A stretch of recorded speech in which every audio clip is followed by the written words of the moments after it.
Donc l'évangile de Jean, Jean chapitre 7, versets 37 à 39.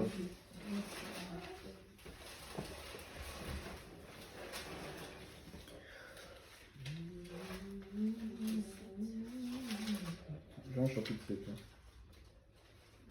Jean 7.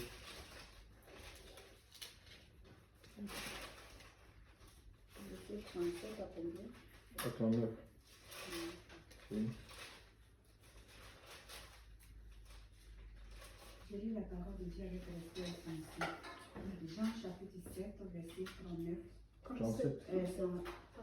37, ah d'accord. Jean chapitre 7, verset 37, qui nous dit le dernier jour, le grand jour de la fête,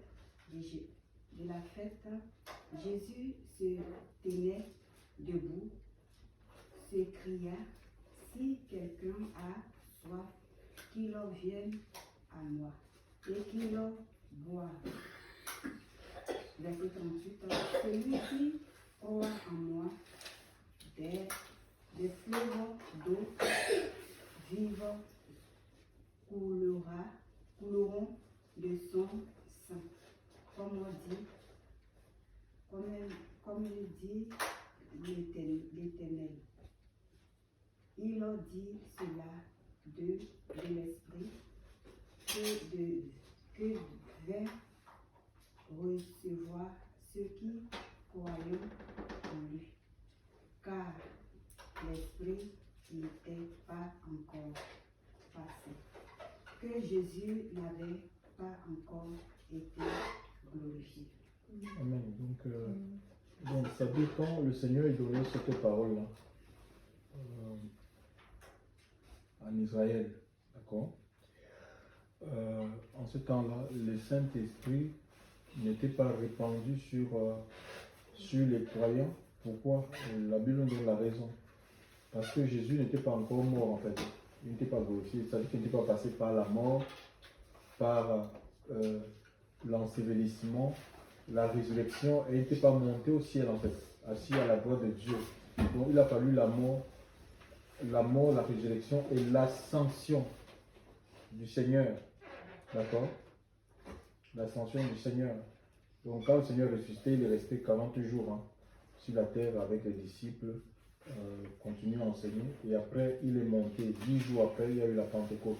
Donc l'Esprit de Dieu est descendu et on voit les apôtres là, puisqu'ils attendaient la promesse dans la chambre haute. Et l'apôtre Pierre a prié. L'apôtre Pierre a prêché. Et il y a eu en ces jours-là, parce qu'il y avait la fête de la Pentecôte en fait. D'accord? Il y avait la Pentecôte qui commémore le don de la loi. Donc les Juifs, c'était une fête on appelle ça comment? Une fête de pèlerinage. Une fête de pèlerinage, ça veut dire que tous les Juifs, ils se rendaient, il y avait 3 fêtes comme ça. Il y avait les tabernacles, la Pentecôte et la Pâque. C'était les 3 fêtes. Il y a 7 fêtes en Israël, mais il y avait 3 qui étaient des fêtes de pèlerinage. Ça veut dire que quand cette fête était annoncée, tous les Juifs qui étaient à l'étranger, ils devaient se rendre en Israël, un peu comme on a aujourd'hui, par exemple, les musulmans. Ils ont quand ils font leur machin là, ils vont partout, ils vont à la mer, oui. Donc, il y avait cette 3 fêtes-là qui rassemblaient tous les Juifs du monde entier. Et ils étaient, quand Paul prêchait là, le Pierre prêchait là, donc ils étaient venus, tous les Juifs du monde entier étaient venus pour célébrer le don de la loi. La Pentecôte, c'est la célébration du don de la loi. Ce n'est pas la célébration du don du Saint-Esprit. Parce que les gens pensent que la Pentecôte, on peut la répondre c'est quoi? Ils vont te dire que oui, c'est la descente du Saint-Esprit. Donc ça a coïncidé, il n'y a pas de hasard. Et Dieu a permis que ce jour-là, puisqu'il y avait du monde et l'Esprit de Dieu est descendu sur les apôtres et ils ont prêché. La parole de Dieu. Et voilà donc les croyants ont commencé à recevoir l'Esprit de Dieu. Donc il y a un autre passage ici dans Galates chapitre 4, je vais lire ça. Écoutez-moi, Galates chapitre 4, il dit ceci à partir du verset 4. Mais lorsque le moment est vraiment venu. Dieu a envoyé son fils né d'une femme, Marie, né de Marie, né sous la loi pour racheter ceux qui... Donc Jésus est né sous la loi. Il était soumis à la loi de Moïse, même quand il est né. 8 jours, donc la loi de Moïse voulait que le 8e jour qu'on amène l'enfant au temple et qu'on offre un certain sacrifice. Il y avait des sacrifices, comme il est né dans une famille, dans une étable, il mangeait d'animaux. Et il était pauvre, ils ont offert un pigeon, 2 pigeons culturels. Donc c'était l'offrande du pauvre en fait, les gens qui n'avaient pas. Certains ils offraient des agneaux, des bœufs, mais le Seigneur avait limité, si les gens n'ont pas l'argent, tu peux faire un piège pour attraper un oiseau, tu vois un peu. Et ça c'est à la portée de tout le monde. Donc c'est cette offrande qu'on avait offert pour quand il a fait la circoncision. La circoncision. Donc il est né sous la loi et il a exercé son ministère. Donc le Nouveau Testament, ça ne commence pas dans le livre de Matthieu, Marc, Luc, machin. Il relate la vie de Christ parce qu'il a exercé son ministère sous la loi. C'est pourquoi on le voit. Il y a des gens, parfois ils disent que mais oui, vous êtes contre les temples, mais Jésus il allait prêcher dans les temples. Oui, mais il allait prêcher dans les temples. Est-ce qu'il a dit aux gens de construire les temples? Il n'a jamais dit, il n'y a aucun verset qui démontre que le Seigneur nous demande de construire un temple. Lui-même, il n'a pas construit un temple physique mais les gens, on voit comment il allait dans les temples et qu'est-ce qui se passait. Son message faisait quoi? Ça divisait. Hein, ça créait ce qu'on appelle la division. Il y a des gens qui voulaient continuer à rester dans le système mosaïque, aronique, lévitique. Donc, puisqu'ils avaient leur gloire, certains croyaient, même il y a des prêtres qui croyaient, mais ils ne pouvaient pas se détacher à cause de la gloire des hommes, parce qu'il y a une gloire. Hein. Quand tu as une soutane, tu es devant les gens, tu es élevé, on te donne de l'argent, on te donne des choses. Beaucoup de gens savent que ce sacerdoce-là, que c'est fini avec la mort de Christ. Il a démontré le voile du temple. C'était un voile de séparation qui séparait le lieu très saint, le lieu saint et du lieu très saint, où il fallait être souverain sacrificateur qui avait seulement accès à entendre la voix de Dieu. Il avait accès à la présence de Dieu. Seul le souverain sacrificateur avait accès à cette époque-là, à la présence de Dieu. C'est lui qui allait pour recevoir ce qu'on appelle les directives de Dieu pour l'année. C'est-à-dire qu'il recevait une parole du Seigneur et il communiquait ça. C'était la parole qui devait conduire, guider le peuple pendant toute l'année qui commençait. Oui. D'accord? Il était le seul. Donc il pouvait même tromper les gens. Tu vois un peu comme aujourd'hui, il y a des gens. Vous voyez, pourquoi il y a tant d'instabilité au milieu des chrétiens? Parce qu'on cherche toujours, on est attaché à ce sacerdoce. Et beaucoup prônent ce sacerdoce. Le sacerdoce lévitique qui veut qu'on ait un pasteur et c'est le pasteur qui devient comme le directeur des consciences. Il te dit ce que tu dois, c'est lui qui te dit ce qui est bon et ce qui n'est pas bon en fait. Donc il prend la place du Saint-Esprit. Or, c'est l'Esprit de Dieu qui convainc. Tu vois, non? Qui convainc les gens de péché, de déjuster, même des projets. Tu vois, des projets. Il révèle l'avenir. L'Esprit de Dieu est là pour nous révéler l'avenir. L'Esprit de Dieu est là pour nous mettre des convictions. La conviction par le Saint-Esprit que oui, tu peux te marier avec elle. Ce n'est pas un pasteur qui décide que ah, ça c'est un bon diacre. Voici un bon diacre pour toi. Ouais. Donc c'est des trucs. Et les gens, ils aiment ça parce que les gens ne sont pas attachés à Dieu. Ils ne sont pas attachés à Dieu. Où on parle de suivi. Oui, ils ont des jours où on fait des suivis. On va fréquenter. On fréquente, de toute façon, on fréquente les gens qui ont les moyens. C'est pour les retenir. Donc on visite les gens ils ont des jours de visite. Où on visite, il faut visiter. Il faut visiter les gens, il faut s'occuper. Il faut s'occuper des gens, non. C'est le Seigneur qui s'occupe. Personne ne peut veiller sur nous plus que le Seigneur lui-même. Personne ne peut se soucier des âmes plus que celui qui a sauvé ces âmes-là. C'est le Seigneur. Alléluia. La Bible dit qu'il ne sommeille ni ne dort.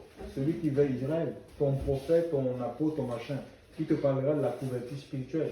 Mais quand tu dors là, il ronfle aussi lui. Il ne peut pas veiller sur toi. Si tu es attaqué, s'il y a des attaques spirituelles, d'accord? Il faudrait que c'est l'Esprit de Dieu en toi c'est l'Esprit de Dieu qui veille sur ta vie et qui t'amène à être éveillé. D'accord? Dans le livre de Ésaïe 59, il dit que lorsque le diable va se lever comme un fleuve, l'Esprit de Dieu le mettra en déroute. Donc tu as besoin de faire corps avec le Saint-Esprit.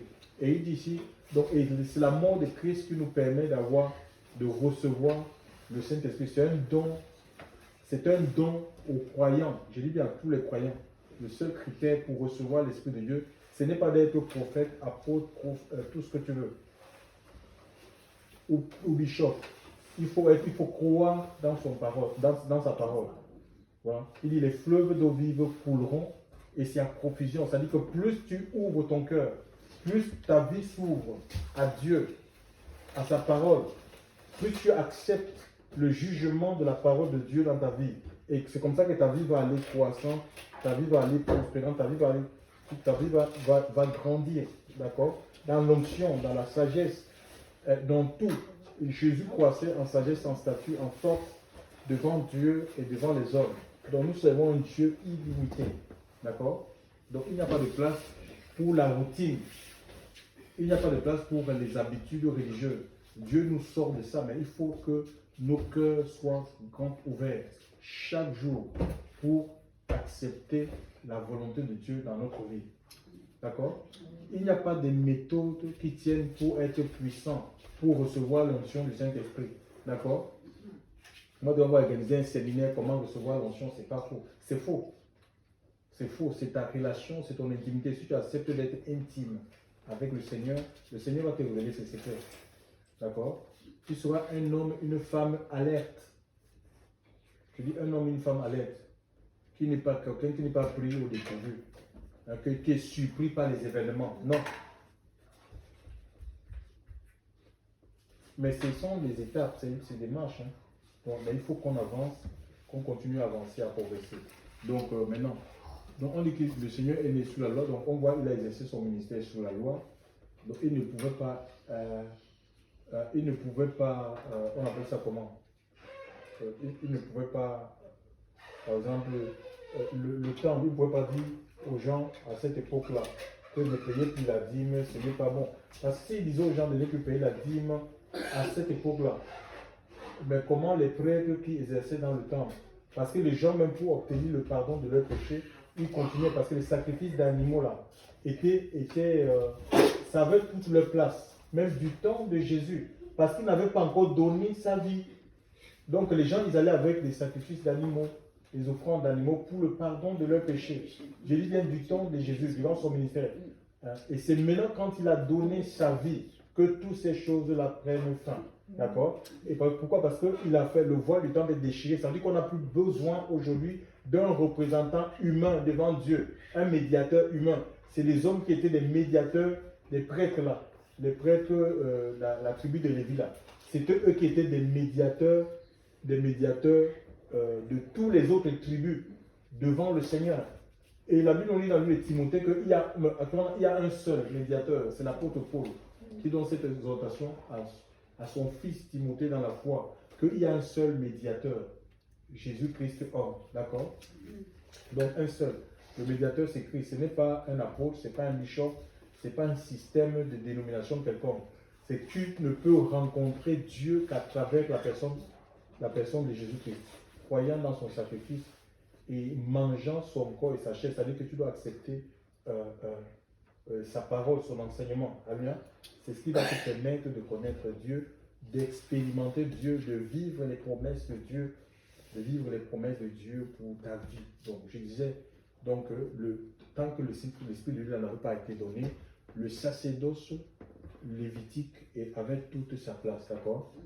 Maintenant, on voit ici, quand on lit Apocalypse chapitre 1, une personne va ouvrir Apocalypse chapitre 1 à partir du verset 4 à 5, et une autre personne va ouvrir 1 Pierre. On lit d'abord Apocalypse chapitre 1, on entend ce que ça dit.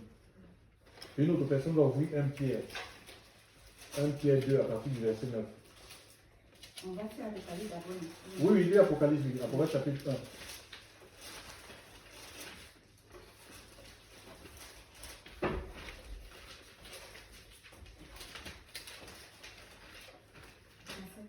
Attends, Verset 4 à 5. verset 4. Oui. Donner la parole. Il y en a aux 7 assemblées qui sont en Asie. À vous, grâce et shalom de la part de Oui. celui qui est. Oui, oui. Verset 4 à 5. C'est bon. Oui, c'est bon. Et qui était et qui vient. Et de la part des 7 esprits qui sont devant son trône. Et de la part de Yahushua Mashiach, le témoin fidèle, le premier-né d'entre les morts, et le chef des rois de la terre, à celui qui nous a aimés et qui nous a lavés de nos péchés dans son sang, à qui a fait de nous des rois et des prêtres, ô Elohim son Père, à lui soit la gloire. Oui, tu peux rentrer dans. Oui, la sœur Clémentine, tu peux lire dans ta version. Apocalypse chapitre 1, oui. Chapitre 1, verset 4. Verset 4 à 5, oui. Je lis la parole de Dieu avec respect, c'est un chapitre. Apocalypse 1, 4 à 5, oui. Verset 4 à 5. Jean, j'espère que c'est ça. Oui, c'est ça, oui. Vous avez la même version? Non, mais vas-y. c'est- Jean au 7 églises qui sont ici, En Asie. En Asie. en Asie, d'accord, en Asie, merci. Que la grâce et la paix vous soient données de la part de celui qui était et qui vient, et de la part de sept esprits qui sont devant son trône, et de la part de Jésus-Christ, le témoin fidèle, le premier-né des morts. Je continue. Oui, oui. Oui, oui, vas-y. Et le présent des rois de la De la de terre. la terre, pardon, à celui qui nous aime, qui nous a délivrés de notre péché par son sang et qui a fait de nous un royaume des sacrificateurs. Pour Dieu, son Père, à lui soit la gloire. Voilà, écoutez un peu bien ici. Donc, ça c'est une révélation que Jean a eue. Je ne vais pas développer ça. Donc, dans une période difficile de sa vie, d'accord, Jean était en prison à Patmos, donc voilà comment il reçoit. À celui qui nous aime, qui nous a aimés, c'est le Seigneur. Dieu a tant aimé le monde qu'il a donné son Fils, Jésus, Jean 3,16, afin que quiconque croit en lui ne périsse pas, mais qu'il ait la vie éternelle, qui nous a lavé de nos péchés par son sang, son sacrifice. Jean-Baptiste, qui était son cousin, il avait 6 mois de cas, donc il a été envoyé pour préparer le chemin du Seigneur, et il va s'écrier. Le lendemain, quand il a vu Jésus venir vers lui, il va dire, c'est lui l'agneau de Dieu, il va présenter à la foule Jésus comme étant l'agneau de Dieu qui ôte le péché du monde. C'est Jésus dont il est question là. C'est lui qui nous aime et qui nous a lavé de nos péchés par son sang. Et il a fait de nous donc, un royaume des sacrificateurs. À cette époque-là, les gens qui avaient droit à servir Dieu, à être prêtres, c'était la tribu de Lévi. D'accord? Sous la loi, sous le régime mosaïque. C'est la tribu de Lévi qui servait Dieu. D'accord? Et même il nous dit ici que la mort de Christ, c'est-à-dire que le Seigneur ne nous sauve pas seulement pour rester comme ça dans l'état de sauver. Ça nous introduit dans un sacerdoce. Alléluia. Son sacerdoce, ça fait de nous des prêtres. Des gens, c'est-à-dire des prêtres sont des gens qui sont au service de Dieu. Donc ça veut dire que tous les gens qui ont été lavés, qu'on soit un homme, qu'on soit une femme, on est serviteur et servante du Seigneur. On est sauvé pour servir Dieu avec la capacité, la compétence, la capacité que Dieu donne à chacun. D'accord? C'est pourquoi un Corinthien va développer ça. Il y a une diversité de dons. Même quand on parle de cet esprit-là, ce n'est pas qu'il y a cet esprit. Il y a un esprit, mais il y a diverses manifestations en fait. C'est les question des manifestations, chers frères et sœurs, des opérations de l'esprit. Donc des opérations diverses. 7 étant le chiffre de la perfection, donc c'est l'infini. D'accord? Ce sont des opérations, des manifestations à l'infini que Dieu communique à tous les croyants pour être utiles. C'est comme le corps. Hein. Tous les membres, même le membre le plus petit, a une fonction. D'accord? Amen. Amen. Donc voilà, on est des prêtres. Ça veut dire que la mort de Christ est venue mettre fin à cette ségrégation-là, hein, qui existait, où il fallait seulement être la tribu de Lévi pour espérer exercer dans le temple. Le temple qui était physique, d'accord? Maintenant, on a un autre passage encore. J'ai dit, on va lire 1 Pierre 2, oui. 1 Pierre 2 à partir du verset 9. Vous allez écouter.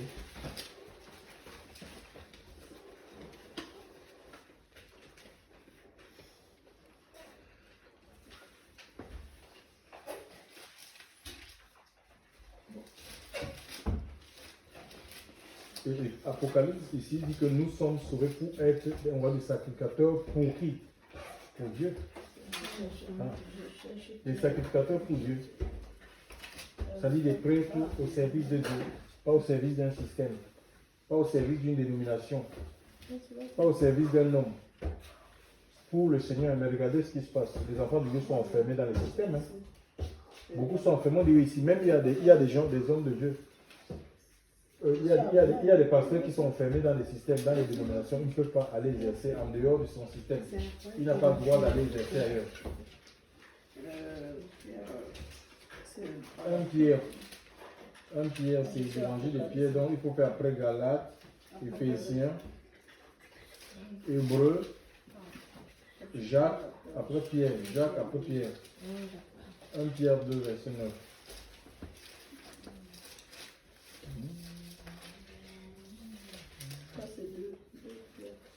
1 Pierre 2. 1 Pierre 2, verset 9. Le pied là n'est pas beaucoup. Hein. Lis 1 Pierre 2, verset 9.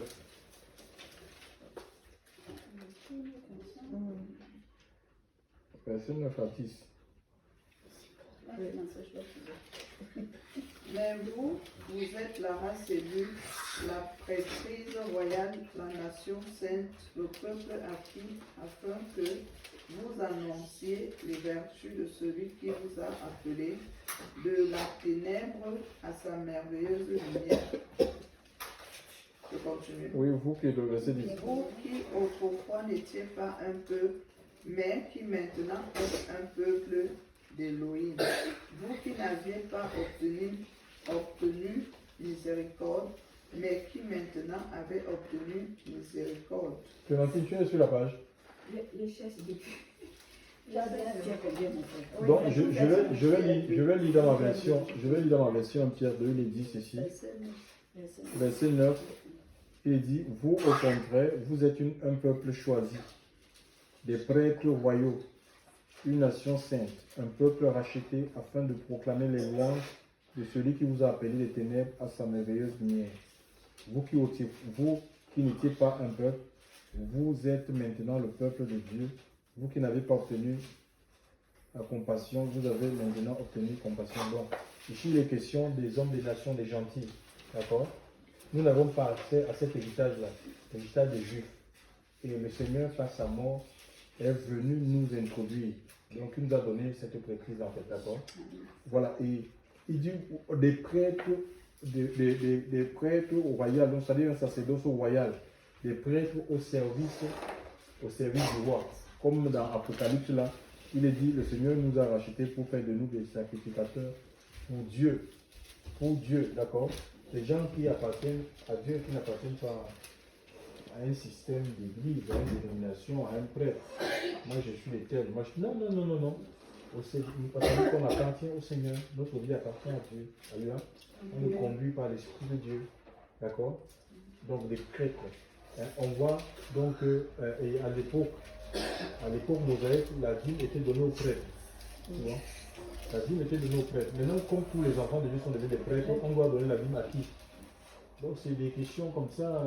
Parce qu'il y a des gens qui sont dit que oui, il y a des partisans de la dîme. Oui, il faut qu'on doit continuer à payer la dîme.